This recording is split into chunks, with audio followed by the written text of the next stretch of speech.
There are many reasons for the tensions between China and Japan, which began about a few years ago.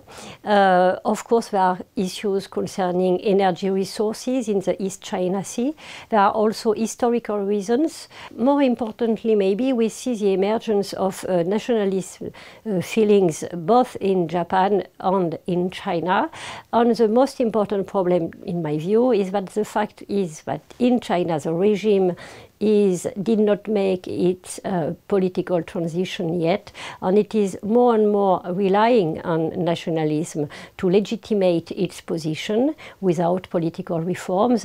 And so Japan is a usual scapegoat, and this explains for the most important part, to my view, the tensions that we see today between Japan and China. Every day you see either Chinese boats, paramilitary boats, around the islands of the Diaoyutai, Senkaku, patrolling around the islands, and you have Japan scrambling its own jets in the air to observe the situation. The risk of an incident between Chinese military personnel or boats or planes and Japanese one cannot be put aside, and this of course could lead to a very tense situation, if not a small war at a very local level. China has been expanding its military capabilities for many years now. It has a second military budget in the world, just after the United States.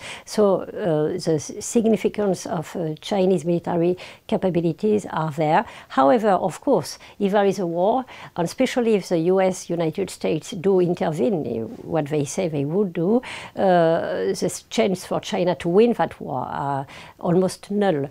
The position of China regarding its relative strength is also very ambiguous.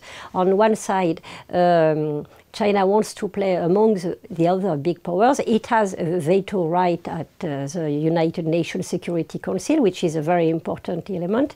It is also a nuclear power, of course. But China also wants to play as an emerging power, not yet a completely developed power.